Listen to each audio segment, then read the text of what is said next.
జరిగేటువంటి రవాణా వాహనాల బంద్ ఉదయం 8 గంటల నుంచి మధ్యాహ్నం 2 గంటల వరకు జరిగేటువంటి బంద్లో రవాణా వాహనాలన్నీ పాల్గొనవలసిందిగా కోరుతూ ఇవాళ ఈ కార్యక్రమాన్ని అఖిలపక్ష సమావేశం ద్వారా తీసుకురావడానికి గల ప్రధాన కారణం మేము ట్రేడ్ యూనియనిస్టులే కాకుండా అన్ని రాజకీయ పార్టీలు కూడా దీనిపై వ్యతిరేకత వ్యక్తం చేస్తున్నారనేటువంటి అంశాన్ని తీసుకెళ్లాలి ప్రజల్లోకి.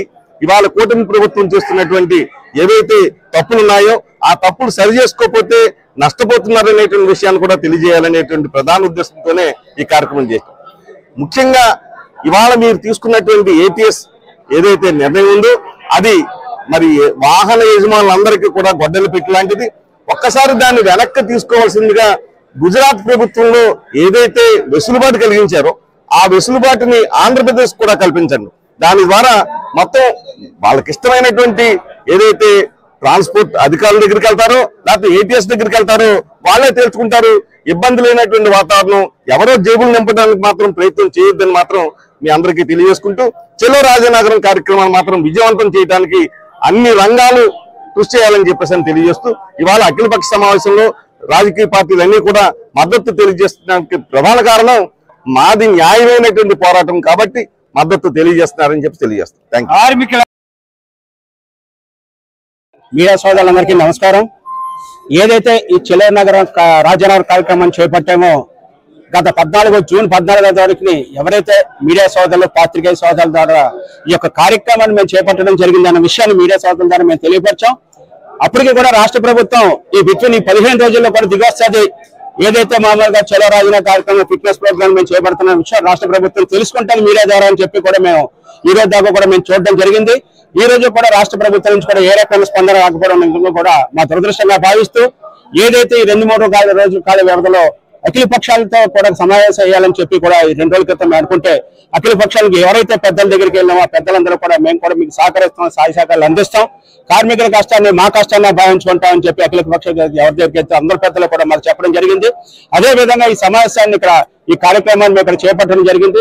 ప్రతి ఒక్కరూ కూడా ఈ యొక్క అఖిలపక్ష సమావేశాలు వచ్చినటువంటి పెద్దలందరూ కూడా మాజీ ఎంపీ భరతరామ్ గారు కానివ్వండి, అలాగే మాజీ ఎంపీ ఉండవల్లి అనిల్ కుమార్ కానివ్వండి, అలాగే సిపిఎం నాయకులు ఉన్నాయండి, అలాగే మేము ఏ పక్షపాతిగా కాకుండా కూడా జనసేన నాయకులకి బీజేపీ నాయకులకి ఇతర ఉన్నటువంటి ప్రతి ఒక్క నాయకుడికి అఖిల పక్షాలు ఉన్నటువంటి ప్రతి ఒక్కరికి కూడా మేము చెప్పడం జరిగింది. అయితే ఇది అందరి సమస్య, అందరికీ కావాల్సిన సమస్యగా మేము అఖిల పక్షాలందరినీ కూడా ఆహ్వానించాం. ఆ అఖిల పక్షాలు ఆహ్వానించిన మేరకు కూడా ఈ రోజున ఇక్కడ ఈ కార్యక్రమాన్ని మీడియా సోదరులందరి ద్వారా కూడా చాలా చక్కగా కూడా స్పందించి మీ కష్టాన్ని నా కష్టంగా భావిస్తున్నాను, కార్మిక కష్టమే మా కష్టం అని చెప్పి కూడా మీతో పాటు మేము కూడా పాల్పంచుకుంటాం. ప్రతి ఒక్క విషయాల్లో కూడా మీకు ఏ రకమైన సహాయ సహకారాలు కూడా అందిస్తామని కూడా అన్ని సంఘాల వారు అన్ని అఖిల పక్ష పెద్దలు కూడా ఈ రోజు చెప్పడానికి నిజంగా కూడా మా సంఘాల తరఫున మేము వాళ్ళని అభినందిస్తున్నాం. ఈ రోజుని ఈ కార్యక్రమం ముఖ్యంగా కూడా మేము అనుకోకుండా మనదే అనుకోని కూడా జాయింట్ యాక్షన్ కమిటీలో యొక్క కార్యక్రమం మేము చేస్తున్నామండి. ఇది పార్టీ పరంగా కాదు, వ్యతిరేకంగా కూడా కాదు. జాయింట్ యాక్షన్ కమిటీలో ఈ యొక్క కార్యక్రమాన్ని చేపట్టడం చేయాలని చెప్పి కూడా జాయింట్ యాక్షన్ కమిటీలో ఈ యొక్క చేస్తున్నాం. ముఖ్యంగా చలో రాజనగరం కార్యక్రమం పెట్టడానికి కూడా గత ఏదైతే మీడియా ద్వారా మీ అందరికీ కూడా తెలియపరిచాం. ఈ కేంద్ర ప్రభుత్వం చేసిన విధి విధానాలు దాని మీద ప్రత్యేకంగా తప్పు ఇది. ఈ రాష్ట్ర ప్రభుత్వం కూడా దీన్ని స్పందించి ఏదైతే కేంద్ర ప్రభుత్వం అమలు పడుతుంది అన్నదో ఈ రోజు రాష్ట్ర ప్రభుత్వంగా పార్టీకి రాష్ట్ర ప్రభుత్వానికి దీని యొక్క సందేశాన్ని కేంద్ర ప్రభుత్వం మాట్లాడే అవకాశాలు ఉంది కాబట్టి వాళ్ళు మాట్లాడే పరిస్థితుల్లో ఈ రోజు కూడా ఈ యొక్క కార్యక్రమం మేము చేయబడ్డాం.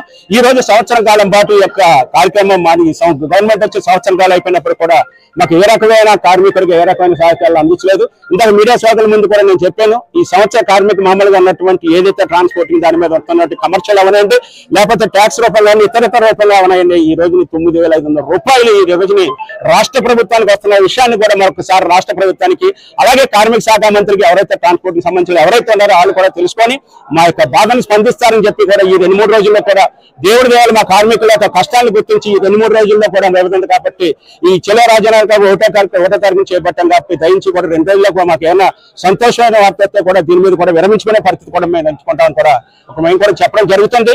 మరి ఏదైతే నాయకులు మన సీఎం గారు కానీ డిప్యూటీ సీఎం గారు కానీ కొన్ని మాటలు లోకేష్ గారు కానీ కొన్ని మాటలు చెప్పడం జరిగింది.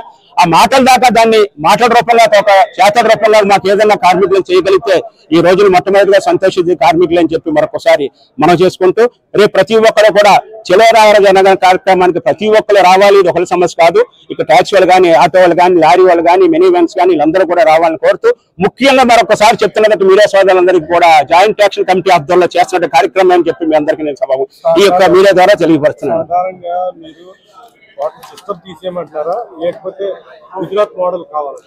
అదేనండి, ఏదైతే మామూలుగా గతంలో ఉన్నటువంటి ఆర్టీఓ బ్రేక్ ఇన్స్పెక్టర్ ద్వారా జరిగిందో అదే విధంగా కూడా మాకు కళ్ళ ముందే మాకు కనబడే విధంగా కూడా గతంలో జరిగేది. అదే విధంగా కూడా మాకు చేయాలని చెప్పి కూడా మేము అడుగుతున్నాం. గవర్నమెంట్ కొన్ని వెదులుపాటు వాళ్ళు చేసేటువంటి కార్యక్రమాలు ఉంటాయి. వాళ్ళని మేము మొత్తం తీసేయమని ఏమనట్లేదు. గత బ్రేక్ ఇన్స్పెక్టర్ ద్వారా ఏ విధంగా అయితే జరిగిందో పాత పద్ధతులనే చేయండి, కొత్త పద్ధతి కాదు, ప్రైవేటీకరణ వద్దని చెప్పి కూడా రేపు నినాదాలు కూడా ప్రైవేటీకరణ వద్దు, పాత పద్ధతి ముద్దని నినాదాలతో కూడా ఈ కార్యక్రమం మీకు జయప్రదం చేద్దామని కూడా అనుకుంటున్నాను. ప్రభుత్వాలు ఫిట్నెస్ మీద ఒక పగా ప్రతీకారంగా వాళ్ళని అణగదొక్కడమే ప్రధాన లక్ష్యంగా కార్మికుల్ని చాలా ఇబ్బందులకు గురి చేసేటటువంటి విధంగా ఫిట్నెస్ సెంటర్స్ ని ఈరోజు ప్రైవేటైజేషన్ కి అప్పచెప్పేసింది. వాళ్ళు ఒక దోపిడీ చేస్తున్నారు. ఇప్పటికే కార్మికులు ఎవరు కూడా వాయిదాలు కట్టేటటువంటి పరిస్థితులు కూడా వాళ్ళు చాలా భారంగా, చాలా ఘోరమైనటువంటి పరిస్థితులు వెంటాడుతున్నాయి. ఫైనాన్స్ కంపెనీలు వెంటాడేస్తున్నాయి ప్రతి నెల కూడా. ఇలాంటి పరిస్థితుల్లో ఫిట్నెస్ సెంటర్ పేరు చెప్పి చలానా సిస్టమ్ ని పెంచడం అనేది చాలా అనాగరిక చర్య. దీన్ని యావత్ రాష్ట్ర వ్యాప్తంగా అన్ని రాజకీయ పార్టీలు వ్యతిరేకించాలి. వాళ్ళకి బాసటగా నిలవాలి. అలాగే రాష్ట్రీయ ప్రజా కాంగ్రెస్ పార్టీ ఈ చర్యను తీవ్రంగా ఖండిస్తుంది. దానికి కావలసినటువంటి విధంగా రాష్ట్రీయ ప్రజా కాంగ్రెస్ పార్టీ నుంచి వాళ్ళకి అండగా నిలుస్తుందని ఈ సందర్భంగా తెలియజేస్తుంది. అలాగే మోదీ గారి slogan one nation one election అని చాలా గొప్పగా ప్రచారం చేసుకుంటుంటారు. వాళ్ళ రాజకీయాలకు అవసరమైనటువంటి. అలాగే మోటార్ వెహికల్ యాక్ట్ సిస్టమ్ ను కూడా సెంట్రలైజ్ చేయాలి. నేషనల్ వైడ్ గా ఒకే పాలసీని అవలంబించాలి. అంతేగాని ఆంధ్రప్రదేశ్ లో ఒక విధానం, తెలంగాణలో ఒక విధానం, గుజరాత్ లో ఒక పాలసీ, ఇలాంటి పాలసీల మూలంగా కార్మికులను దోచుకునేడానికి ఉపయోగపడతాయి తప్ప కార్మికుల సంక్షేమానికి మాత్రం ఉపయోగపడవు. దీని మీద ప్రభుత్వం సుదీర్ఘ ఆలోచన చేసి కార్మికులకి ఏదైతే మేలు జరుగుతుందో దాని మీద మీ ప్రయోగాలని అవలంబిస్తే బాగుంటుందని సందర్భంగా తెలియజేస్తాం.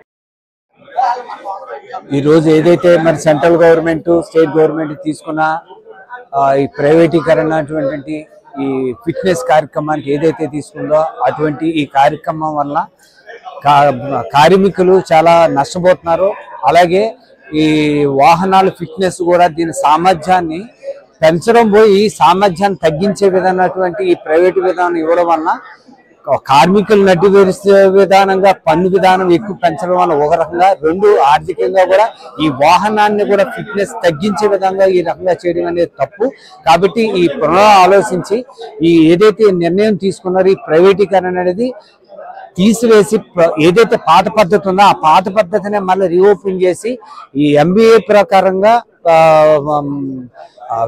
బ్రేక్ ఇన్స్పెక్టర్లు చేసి ఫిట్నెస్ విధానం చేసి పాత విధానం తీసుకురావాలని మా కోరిక. ఇటువంటి ఈ కార్యక్రమాన్ని మళ్ళా పునరావృతం కాకుండా ఈ ప్రైవేటీకరణ రద్దు చేస్తూ ఈ కార్మికుల నడ్డు వీచే విధానం తీసివేసి ఏదైతే పన్ను విధానం కూడా తగ్గించి ఈ కార్మికుల సహకారం అందించవలసిందిగా ఈ రేపు జూలై 1 తారీఖు జరిగినటువంటి కార్యక్రమాన్ని అఖిలపక్షం అందరూ కూడా తీసుకునే నిర్ణయానికి మేము అందరూ కట్టుబడుతూ రేపు పొద్దున్న జయప్రదంగా చేయవలసిందిగా ఈ కార్యక్రమానికి మద్దతు ఇచ్చిన కార్మిక సంఘాలందరికీ కూడా కృతజ్ఞతలు తెలియజేస్తాం. Thank you.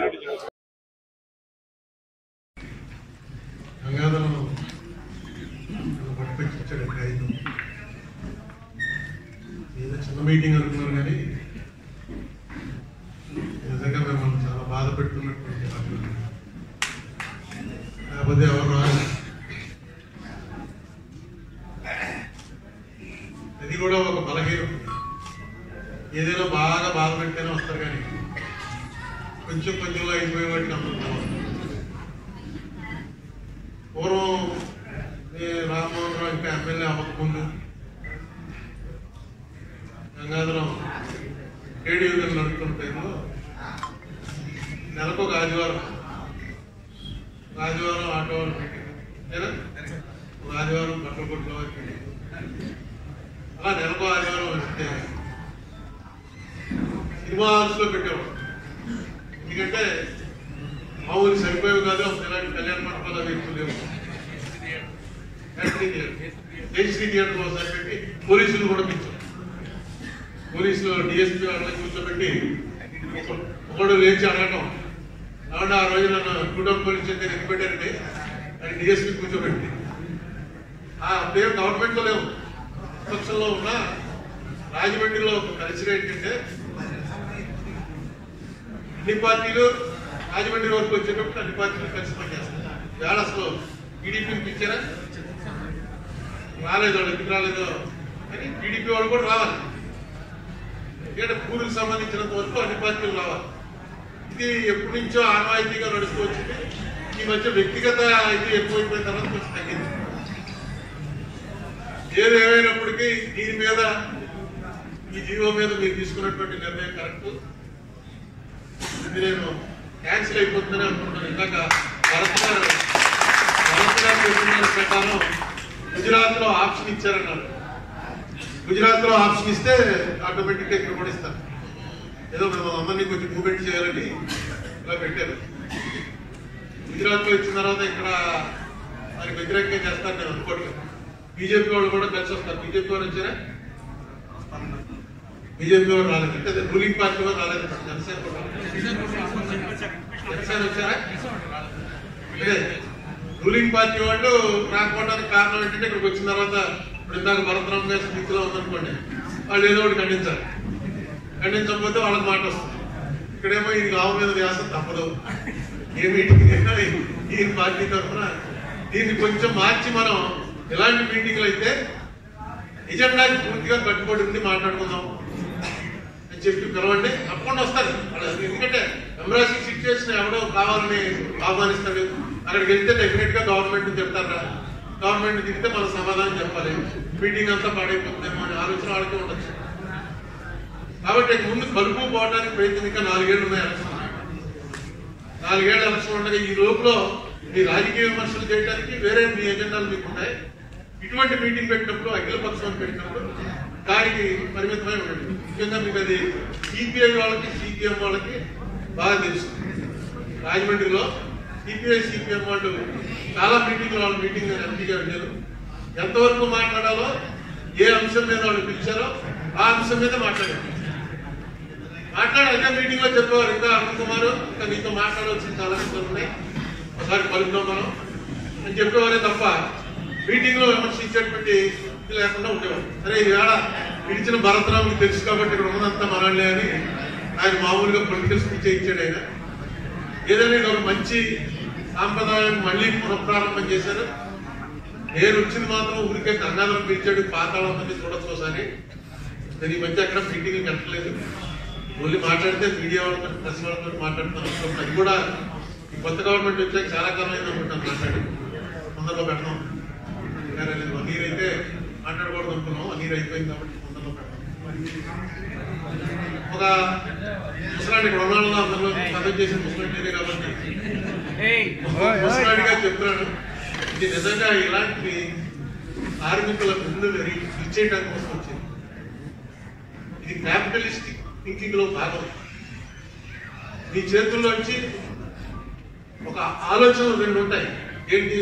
ఈ ఆటో వాళ్ళందరూ కలిపి ఎంత సంపాదిస్తున్నారు, ఈ సంపాదన అంతా నేనే సంపాదించుకుంటే వీళ్ళకి జీతాలు ఇవ్వచ్చు కదా.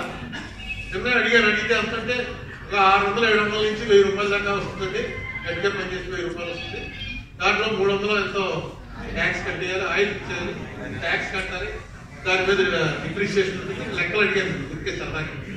ఈ లెక్కలన్నీ చూసుకుని ప్రాఫిట్ ఎంత తీయించనేటువంటి ఆలోచనే క్యాపిటలిజం. మీకు వచ్చేటువంటి ఆదాయం ఇంకా ఎలా పెంచచ్చు అనే ఆలోచన సోషలిజం. ఇందులో పెద్ద తేడా ఏం లేదు, పెద్ద థీరీ లేదు, చదవట్లేదు. ఇప్పుడు ఉన్నటువంటి ప్రభుత్వాలు క్యాపిటలిస్టిక్ ప్యాటర్న్ ఆఫ్ సొసైటీని సపోర్ట్ చేసే ప్రభుత్వాలు.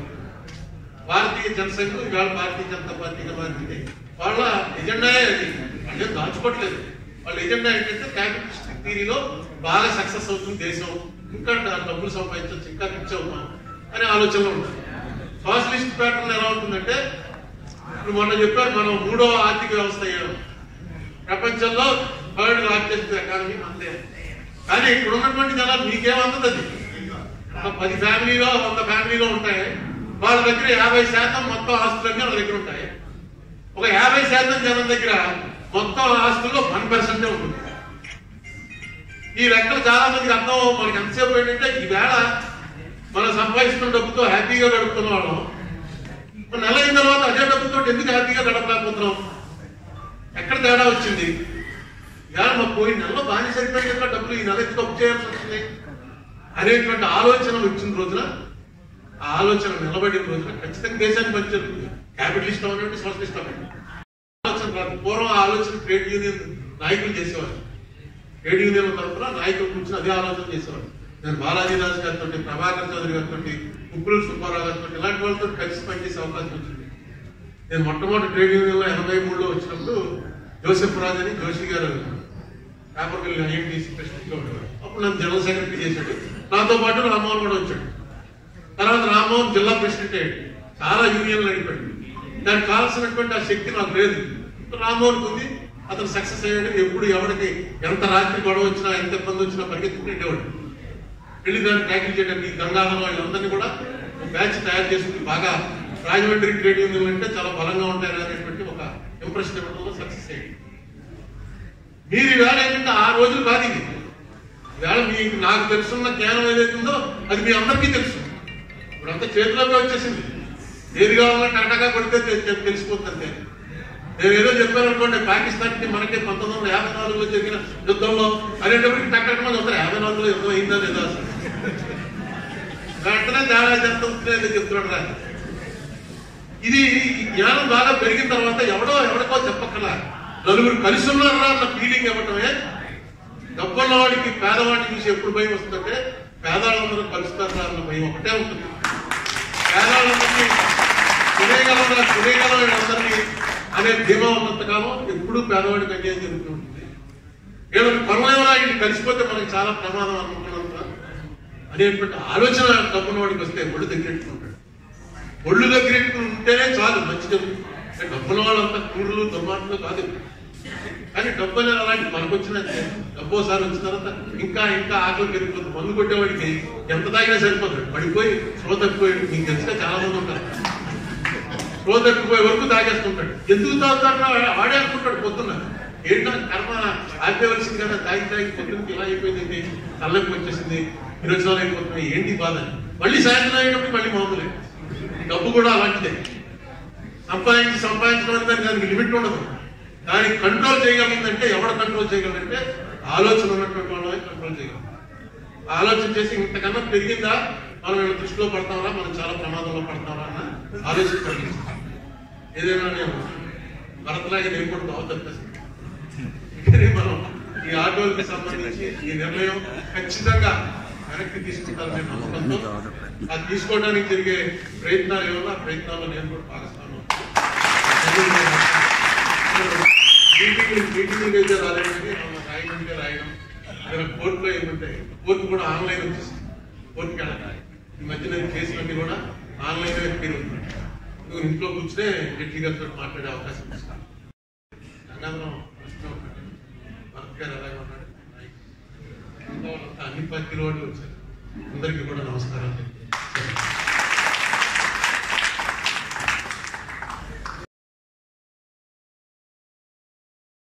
తూర్పు గోదావరి మన రాజమహేంద్రవరం నుంచే ఏదైనా కార్యక్రమం ప్రారంభం అవుతా ఉంటే మరి మనం చూసినట్టయితే ఈ కూటమి ప్రభుత్వం వచ్చి సంవత్సర కాలమే.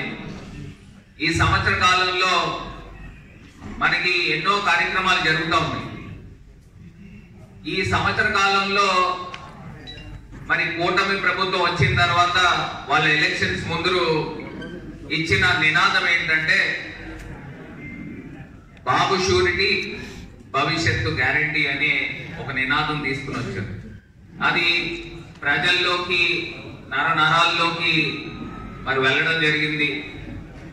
మరి వాళ్ళ బాబు షూరిటీ అయితే సరే, మరి ప్రజలకి ఏ వర్గాలకి భవిష్యత్తు గ్యారంటీ అని ఇవాళ నేను ప్రశ్నిస్తా ఉన్నా. ఎందుచేతంటే 2014లో అప్పుడు కూడా ఇంచుమించులో కూటమి ప్రభుత్వం లాంటిదే. అప్పుడు ఏంటంటే జనసేన పోటీ చేయాల. అప్పుడు కూడా ఇదే నినాదం ఏంటంటే జాబ్ కావాలంటే బాబు రావాలని అన్నారు. మరి బాబు వచ్చాడు కానీ జాబులు ఎంతమందికి వచ్చినాయో మీ అందరికీ కూడా తెలుసు. మరి ఇదే కార్యక్రమము ఇవాళ ఆటో కార్మికులు కానీ, లేకపోతే టాక్సీ కార్మికులు కానీ, లారీ డ్రైవర్స్ కానీ, వ్యాన్ డ్రైవర్స్ కానీ, వివిధ డ్రైవర్స్ కి సంబంధించిన ఈ ప్రధానమైన ఇష్యూ, మరి ఇది రాష్ట్ర ప్రభుత్వాలకి, కేంద్ర రాష్ట్ర ప్రభుత్వాలకి ఈ సెగ తగలాలనే ఒక ఉద్దేశంతో ఇవాళ ఈ అఖిల పక్షాన్ని ఏర్పాటు చేసి, మరి అదేవిధంగా జూలై 1వ తారీఖున చెలో రాజానగరం కార్యక్రమాన్ని కూడా మరి ఇక్కడ ఉన్న ఆటో డ్రైవర్స్ కానీ, కార్మికులు కానీ, మీ యొక్క వివిధ సంఘాలకు అందరికీ కూడా తెలియపరిచి మన హక్కులు ఏవైతే ఇప్పుడు మీరు ప్రధానంగా లేవనెత్తిన అంశం ఏంటంటే ఏటీసీ, ఏదైతే ఇంజన్ కి సంబంధించి ఏదైతే ఒక మిషన్ గురించి మాట్లాడుతూ ఉన్నారో అది కేంద్ర ప్రభుత్వం తీసుకుని వచ్చింది. వివిధ రాష్ట్రాల్లో, గుజరాత్ లో కానీ, లేకపోతే కర్ణాటకలో కానీ, రాజస్థాన్ లో కానీ, ఈ 3 రాష్ట్రాల్లో ఇది అవలంబించడం జరిగింది. అక్కడ రాజస్థాన్ లోను, కర్ణాటకలోను వ్యతిరేకత రావడంతో ఏదైతే ఈ నిర్ణయాన్ని అక్కడ ఉన్న ప్రభుత్వాలు ఉపసంహరించుకోవడం జరిగింది. కాకపోతే గుజరాత్ లో మరి ఇప్పుడే నాయకులు చెప్పినట్టు గుజరాత్ లో పాత విధానమైనా ఫాలో అవ్వండి, లేకపోతే కొత్త విధానమైన ఫాలో అవ్వండి అని మరి తెలియపరిచారు. మరి ఇక్కడ ఆంధ్రప్రదేశ్ దగ్గరికి వచ్చేసరికి ఎందుకు కార్మిక లోకాన్ని ఇబ్బంది పెట్టే కార్యక్రమం చేస్తా ఉన్నారు. ఇప్పుడే మరి సప్ప ఆదినారాయణ గారు కూడా చాలా క్లుప్తంగా చెప్పడం జరిగింది. ఇప్పుడు మనల్ని ఒక ముసలివాడిని తీసుకుని వెళ్ళి బరిలో పెట్టి ఒక యువకుడితో కొట్లాడమంటే ఏ రకంగా కొట్లాడతారు? అంటే పరుగు బంధంలో తీసుకెళ్లి నువ్వు స్పీడ్ గా పరిగెట్టమంటే ఎట్లా అవుతుంది? కానీ పాత వాహనాలకు కానీ అదే రకంగా ఇంజన్ ఆ యొక్క మిషన్ లో పెట్టి ఆ యొక్క స్పీడ్ మ్యాచ్ అవ్వాలని అంటే జరగని పని.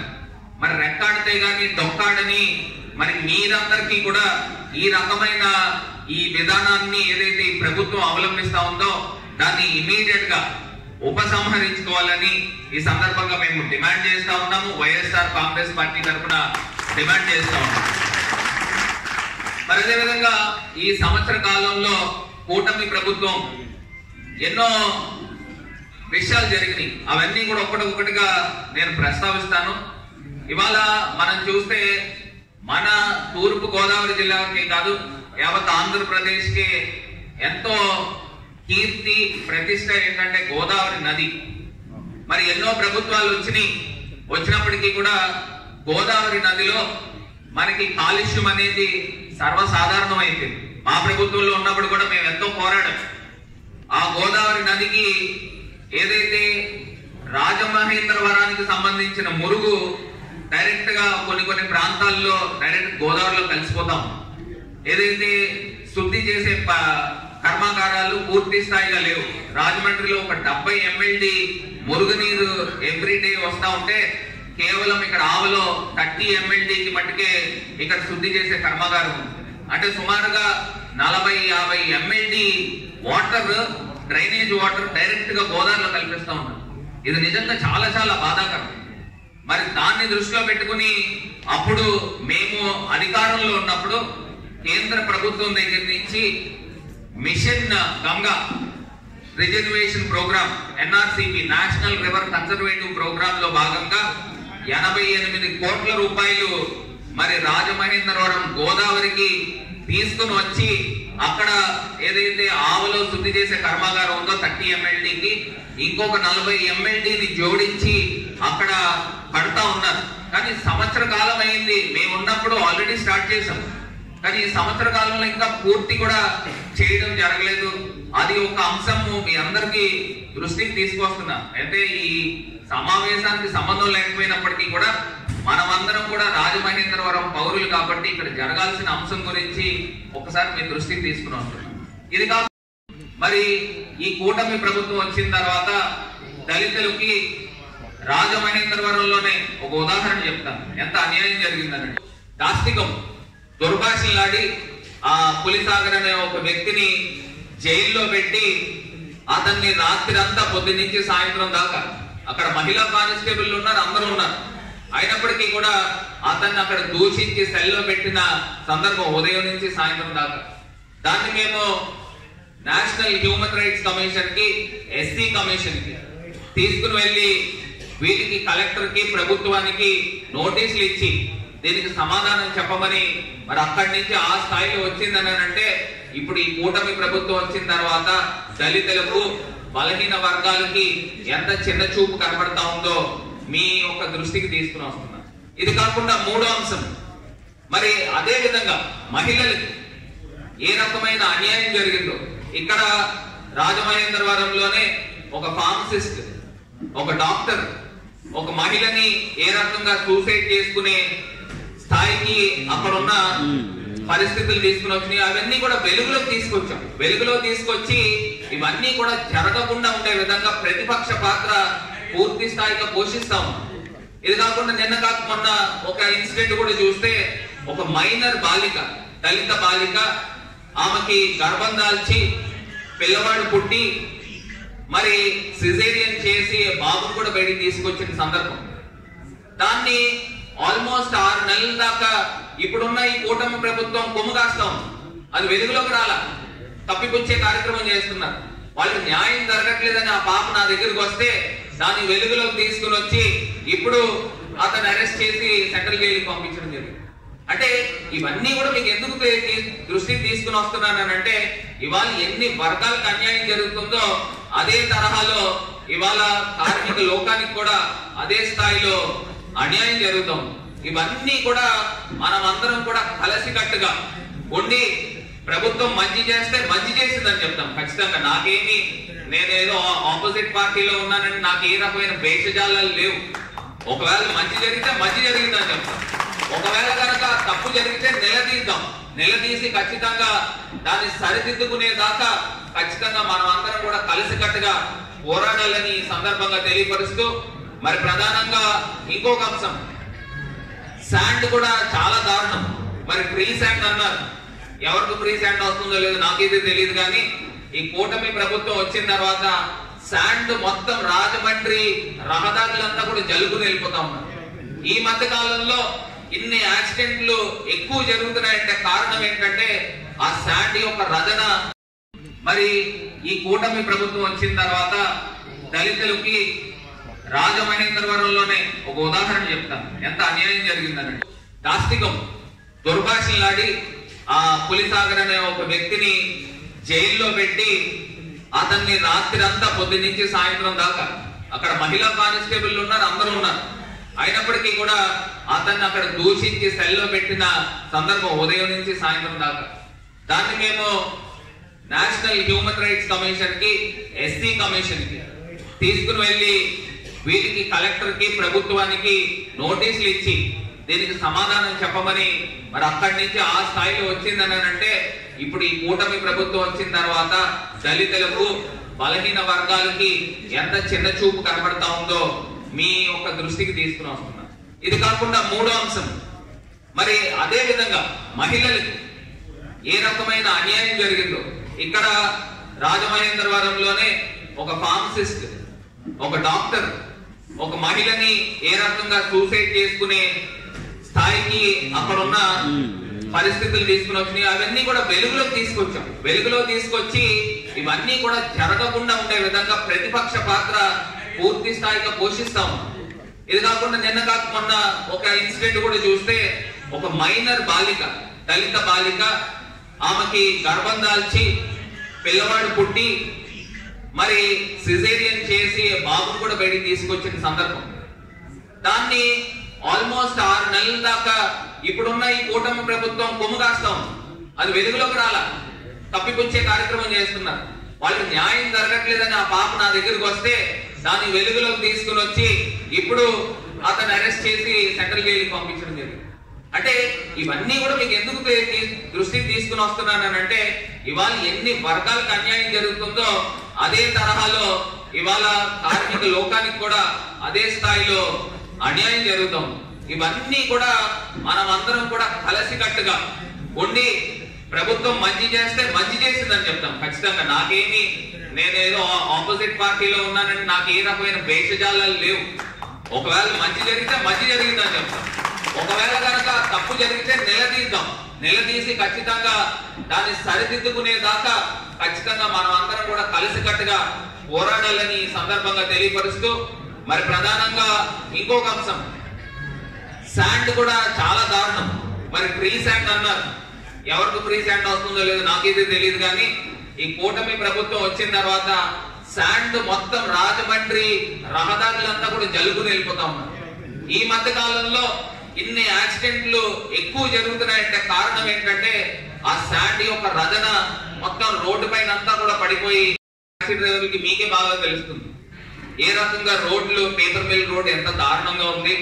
అదే విధంగా ఐఐటిడి జంక్షన్ దగ్గర ఉన్న రోడ్లు ఏ రకంగా దారుణంగా ఉన్నాయో ఇవన్నిటిని కూడా ఖచ్చితంగా సరిదిద్దుకోవాల్సిన అవసరము ఈ కూటమి ప్రభుత్వం పైన ఉంది. దీనిపైన కూడా గోదావరిలో మురుగునీరు ఏ రకంగా అయితే కలుస్తా ఉందో, ఏదైతే ఈ శాండ్ ని అక్రమంగా ఈ యొక్క ప్రజాప్రతినిధులు దోచుకుంటా ఉన్నారో ఇవన్నిటి పైన కూడా ఈ శాండ్ ది కూడా ఇంకొక చాలా పెద్ద ఇష్యూ ఏంటంటే, రాజమహేంద్రవరానికి 2 ఇంపార్టెంట్ బ్రిడ్జెస్ ఉన్నాయి. ఒకటి రోడ్ కమ్ రైల్వే బ్రిడ్జ్, మరి అదే విధంగా 4th బ్రిడ్జ్. మరి ఉండవల్లి అరుణ్ కుమార్ గారి టైంలో రాజశేఖర్ రెడ్డి గారితో పోరాడి మరి ఆ బ్రిడ్జ్ ని సాధించారు ఆ రోజుల్లో. మరి ఆ గ్యామన్ బ్రిడ్జ్ అదే విధంగా ఈ రోడ్ కమ్ రైల్వే బ్రిడ్జ్ దగ్గర ట్రెడ్జింగ్ జరుగుతాం, విపరీతమైన ట్రెడ్ చేస్తా ఉన్నారు. ఆ ట్రెడ్ చేయడం వలన, ఎందుకంటే ఆ బ్రిడ్జ్ ప్రాంతంలో ఎందుకు చేస్తారని అంటే, ఆ శాండ్ వచ్చినప్పుడు ఆ బ్రిడ్జ్ స్తంభాల దగ్గర శాండ్ ఎక్కువ ఎక్యుములేట్ అవుతుంది, అంటే పేరుకుండా ఉంటుంది. అక్కడ తీసుకెళ్లి డ్రెడ్జింగ్ బోట్లు పెడుతున్నారు. ఎక్కడైనా మనం చూసేది ఎలా చూసేవాళ్ళం అంటే, ఇది వరకు శాండ్ లారీలు క్యూ లైన్ లో నుంచోవడం మనకందరికీ కూడా తెలుసు. కానీ ఇవాళ గోదావరి ప్రాంతంలో బోట్లు క్యూ లైన్ లో నుంచుంటుంది. అంటే ఒక పక్కన డ్రెడ్జింగ్ తీసి, ఒక బోట్ లో డ్రెడ్జింగ్ మిషన్ ఉంటుంది, ఆ డ్రెడ్జింగ్ తీసి ఒక బోట్ లో వేసేసిన తర్వాత 5 నిమిషాల్లో అది కంప్లీట్ అయిపోతుంది, మళ్ళీ వెనకాల ఇంకో బోట్ వచ్చారు. అలాగా డ్రెడ్జింగ్ బోట్లు క్యూ లైన్ లో గోదావరిలో నేనైతే నాకు పుట్టి పెరిగిన తర్వాత ఎప్పుడు చూడలే, మొట్టమొదటిసారి చూస్తా ఉన్నా. ప్రతి ర్యాంప్ లో కూడా కనీసము 200 మిషన్లు 10 నుంచి 12 పనిచేస్తాం. అంటే ఇంత దారుణంగా మరి శాండ్ తరలిస్తా ఉన్నారు. మరి ఇంత శాండ్ తరలించినప్పుడు ఎవరైనా కార్మికుడు ఒక ఇల్లు లేకపోతే ఏదో షెడ్ కట్టుకోవాలని అంటే ఎవరికైనా ఫ్రీ శాండ్ దొరుకుతుందా? ఎక్కడ కూడా దొరకలేని పరిస్థితులు మరి వాళ్ళు ఉన్నాయి. సో ఖచ్చితంగా ఈ అన్నిటి పైన కూడా ప్రతిపక్షంగా పూర్తి స్థాయిగా సమర్థవంతంగా పోరాటం చేస్తాము. మీ అందరి యొక్క సహకారంతో మిమ్మల్ని అందరినీ కూడా కలుపుకొని అడుగులు ముందరికి వేస్తామని మీ అందరికీ మరొకసారి తెలియపరుస్తూ, మరి రాబోయే రోజుల్లో ఖచ్చితంగా ఈ ప్రభుత్వము ఏదైతే ఈ ఏటీసీ నిర్ణయం తీసుకుందో దీన్ని పూర్తి స్థాయిగా రద్దు చేయాలని ఈ అఖిలపక్షం సమావేశం ఇదిగా మీ అందరికీ కూడా తెలియపరుస్తూ, ఖచ్చితంగా జూలై 1వ తారీఖున ఈ కార్యక్రమాన్ని జయప్రదం చేయాల్సిందిగా మిమ్మల్ని అందరినీ కూడా నేను భాగస్వామ్యం తీసుకున్నా, మీకన్నా ఎక్కువగా భాగస్వామ్యం తీసుకుని ముందుకు వెళ్తున్నా. ఆఖరికి ఒకటే మాట చెప్తున్నా, గత ప్రభుత్వంలో వైఎస్ఆర్ కాంగ్రెస్ పార్టీ మాజీ ముఖ్యమంత్రి వర్యులు జగన్మోహన్ రెడ్డి గారు కూడా మిమ్మల్ని కార్మిక లోకాన్ని అందరినీ కూడా దృష్టిలో పెట్టుకుని మరి ఆటో డ్రైవర్లకి మొత్తం అన్ని రకాల కార్యక్రమం తీసుకుని వచ్చారు. మరి ఇప్పుడున్న ప్రభుత్వము మరి వాహన మిత్ర ఇస్తుందో లేదో నాకేదో తెలియదు. మరి ఫ్రీ బస్ గురించి గత ప్రభుత్వంలో మీరు అందరూ కూడా ఫ్రీ బస్ వస్తే ఆటో డ్రైవర్ యొక్క మనుగడ పొట్టని కొట్టే కార్యక్రమం జరుగుతుంది కాబట్టి మీరు అందరూ కూడా ఆటో ర్యాలీలు తీశారు ఆ రోజుల్లో. మరి అదే తరాలు మరి ఇప్పుడు ఆగస్టు 15వ తారీఖున ఫ్రీ బస్ ని తీసుకుని వస్తున్నారు. దీనికి సంబంధించి మీ కార్యాచరణ ఏంటనేది కూడా నేను తెలుసుకోవాలని అనుకుంటా ఉన్నా.